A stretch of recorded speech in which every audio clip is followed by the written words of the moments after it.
Welcome to the tutorial on violin making for violin lovers and weekend woodworkers who has a little or no woodworking experience and limited resources but always dream of building their own instrument with their own hands, from scratch, at home, for real. I know, right? It took me really a long time to think of a good title. Anyway, you get the idea.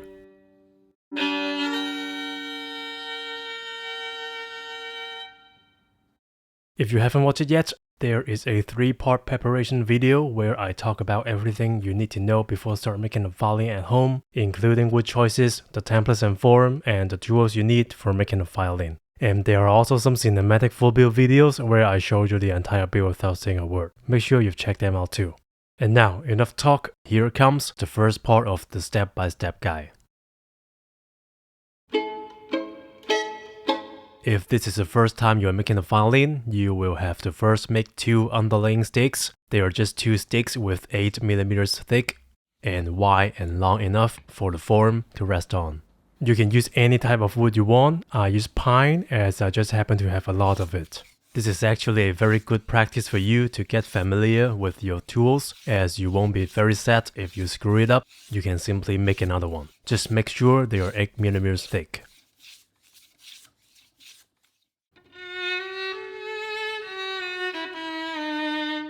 Now we can finally start making the violin.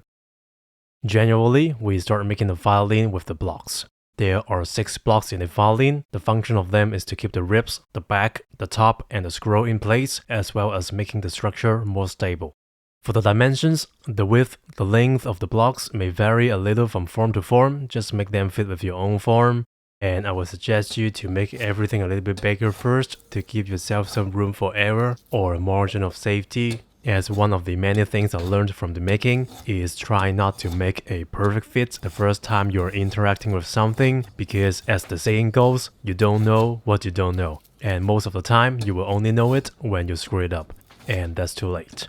So I will usually leave everything at least 1 to 2mm bigger as a rough cut, then adjust and refine them later. For the final height, the upper block and also the ribs there should be 30mm. The corner blocks and the lower block are 32mm. And the straight side that faces down to the bench most of the time will be the top of the violin. The most important thing you have to care about here is that the grain need to be as vertically straight as possible, or they will tear up the way you don't want them to when later you have to pine the ribs out from the form. For the grove rings, the upper block and the lower block should be north-south-wise, aligned with the form. For the 4 corner blocks, as long as the grain are vertically straight, then it's okay. The direction of the rings won't affect the sound. But for cinematic reason and also the OCD demon behind me, I did a star shape here. Stradivari did it in some of his violin, and Guarneri del Gesù didn't care about it at all. So you can do whatever you like here. I'll start making the blocks by placing the template that I made for fun on my piece of spruce, draw the lines, and saw it out. You can use your thumb to navigate your saw when you're starting out and try to make your cuts as strict as possible. Then use a block plane or a chisel or anything you can to make some blocks that fit to the form correspondingly. You will have to make the top and the bottom and the sides that faces the form perpendicular. You can use a square and put a light behind the blocks and the square to check them from time to time. And if you find that the blocks are hard to cut, simply apply some water on with a brush to soften the wood to make it easier to work on. And remember to clean up the water on your tools after using, because you don't want to rust them. Sometimes the area for the blocks on your form may not have a sharp point for you to put the blocks in. You can either trim the blue area here a little or open some space on the form with a drill or a reps. But of course, trimming the blocks is much easier.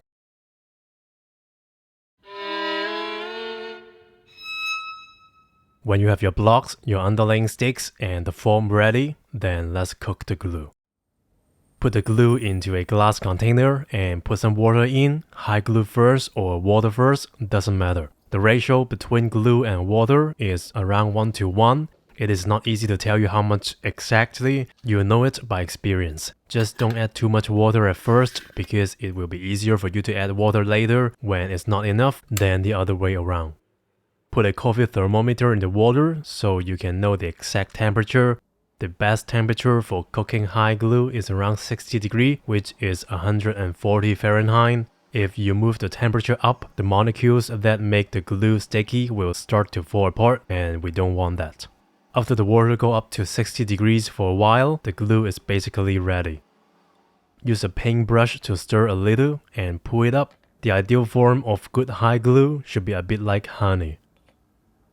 Apply the glue onto the blocks and the form, and when using it, avoid fan or all sorts of moving winds as they would cool down the glue very quickly. Clamp them together and remember to check if the underlaying sticks are in place. And I did open some space inside the form for easier clamping. If you have any questions about that, you can go check out the videos on templates and form for more information. The glue needs 1 hour to dry and 24 hours to be totally set. Don't touch it before it is set, and you can work on the next step right away if you are in a race, or you can just call it a day. If it is a race for you, you can now work on the ribs while waiting for the blocks to set.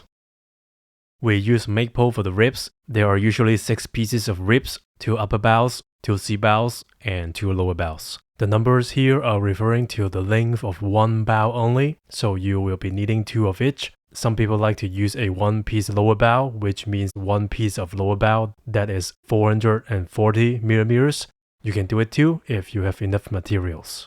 The final thickness of them all should be 1 millimeter, and the traditional way to make it is to use this graduation punch, or what I call the graduation chopper.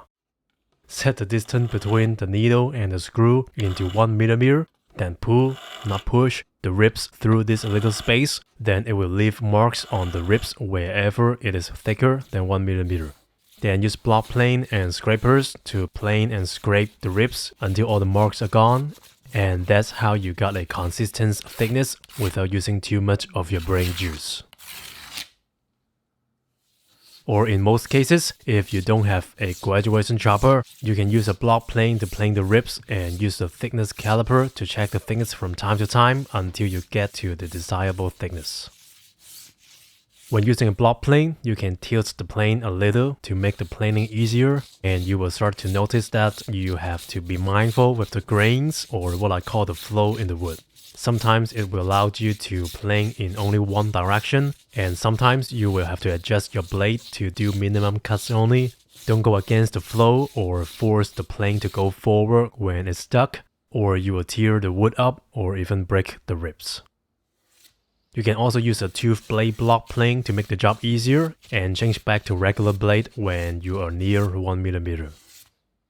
Then use scrapers to do the final touches to make the ribs look shinier. And after planing all your ribs, cut and arrange them with the flames going in the same direction.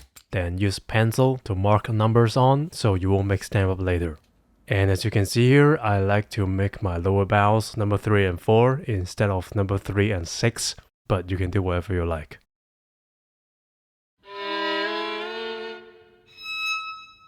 After your blocks are glued to the form, then we can cut out the curve of the C-bow on the blocks. Align your inner template with your form, and if you are using the digital templates and form that I made, which you can get it on Shopify, you can simply put a 3mm drill bit into the holes on the center line, then there will be a line automatically. And note that the size that you can see the words and the logos is the back side of the violin, which should be facing you most of the time. Make sure you don't mix up the top side and the back side. Then mark the lines for the corners and also lines that link to the form. Do it on both sides and remember to also flip the inner template when you flip the form. Then cut the shape out with gouges.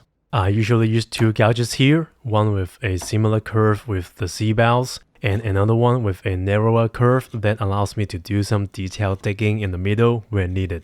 And also, if sometimes you find it hard to cut in, simply flip it over and cut it in from the other side. then refine the curve with a round file. And note that you will have to trim the whole pencil line off, because if you put the templates on, draw a line, cut it out, and leave with a pencil line, the actual thing will be one pencil line bigger than the template. Also, try to make the whole curve as 90 degrees as possible, and check it with a square, just like what you did with the blocks.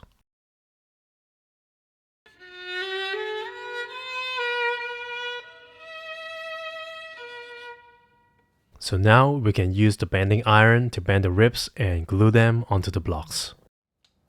One thing very important here is remember to clamp your bending iron tight before you turn it on for obvious safety reasons. After you clamp it tight, then turn your bending iron up onto around 120 degrees. Don't get too high or you will burn your ribs. You can use some water to test if the iron is hot, just don't use your hands.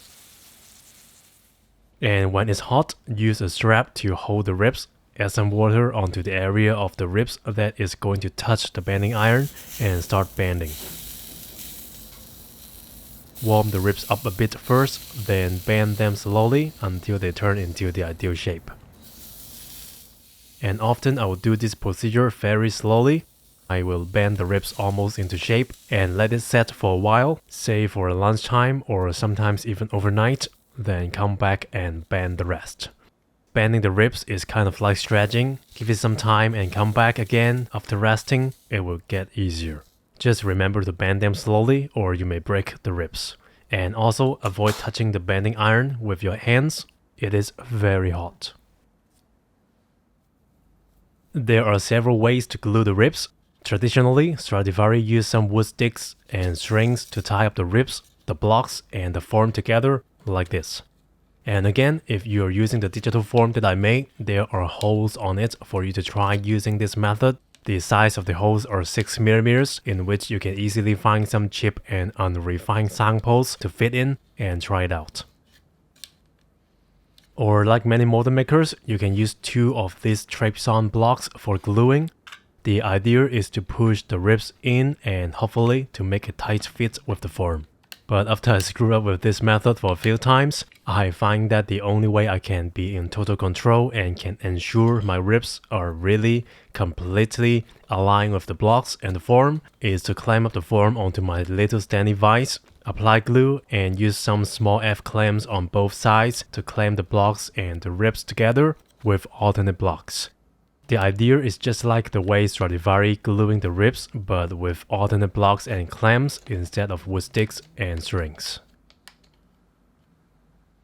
After the glue is dry, you can trim down the ribs a bit if it is too high, and you can totally ignore this if your ribs are in perfect height already.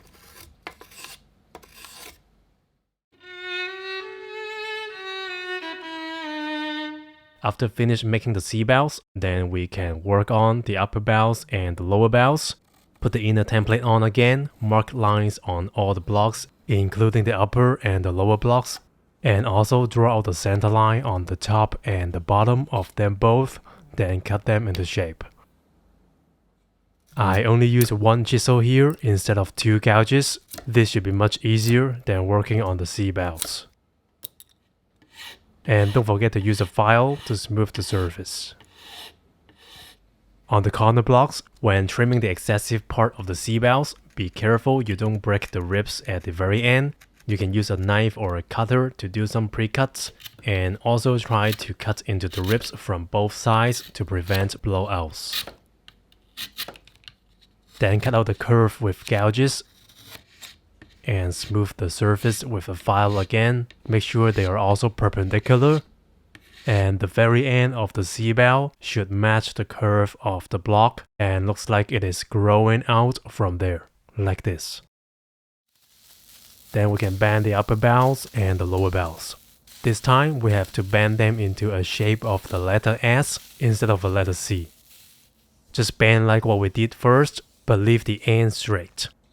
Then flip the rib and bend the straight end and make it kind of like a snake. Like this. Then glue the ribs on with the same method but with different alternate blocks.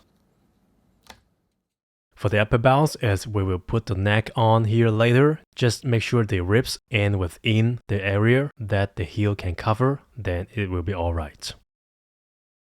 For the lower bows, make sure 2 of the ribs are perpendicular and can perfectly stick together before you bend them.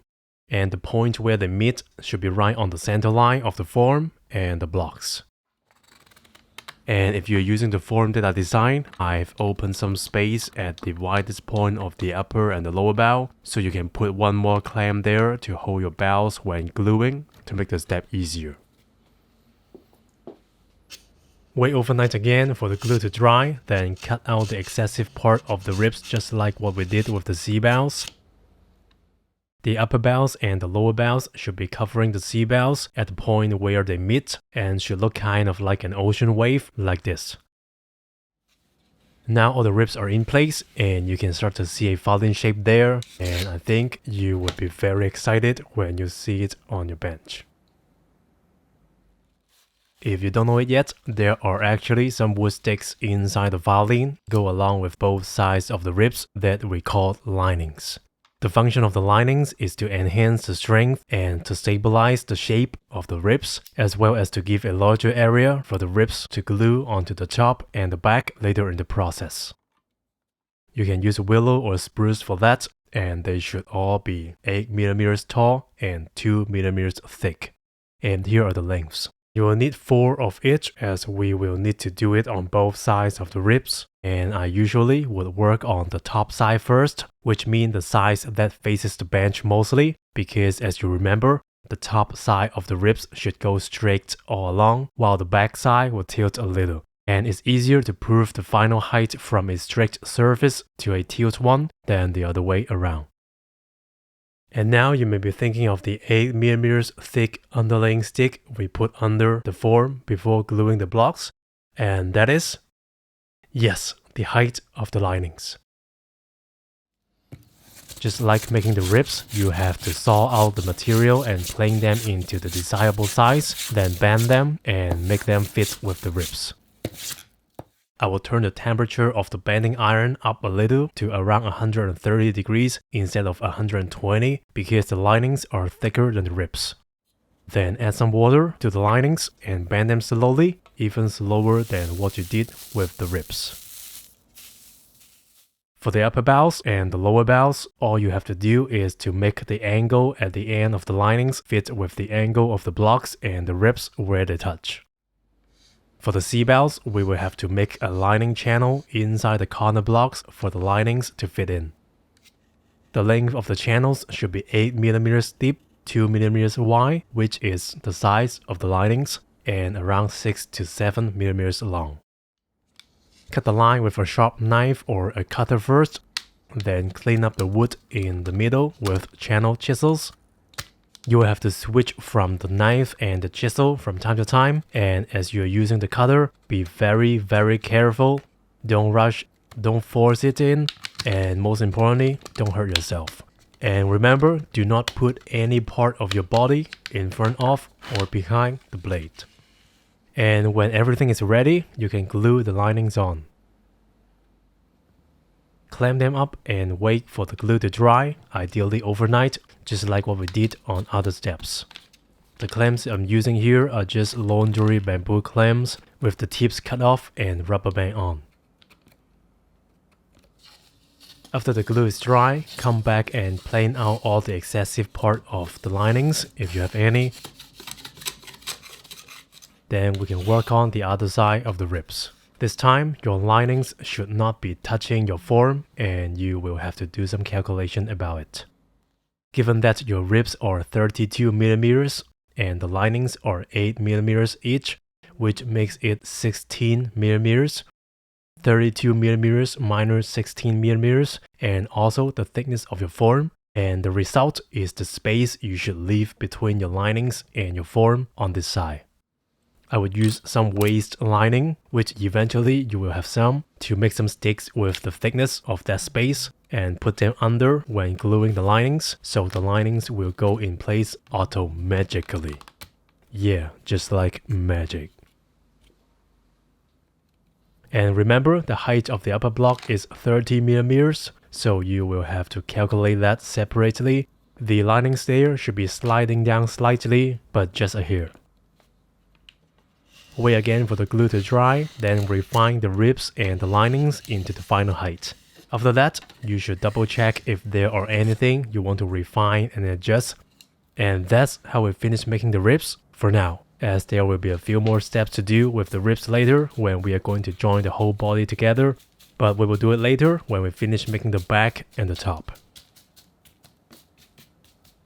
In the next video, we will start making the back, which will include joining the plate, cutting the outlines, making the corners, the edge works, the purflings, the scoop, and the arching, as well as the plate thickness, which will be so much more interesting than making the ribs. And if you have questions about the templates and form, or how to get and prepare your woods, and what tools you will be needing for making a violin, you can go check out the 3-part preparation video to know more about it. And also, if you like this video, remember to hit the like button and subscribe to the channel. And you can also join us on Patreon, where I will put some more useful material that will make the whole making process easier. I will put all the links below, and while you are processing all of this, I am going back to edit the next part.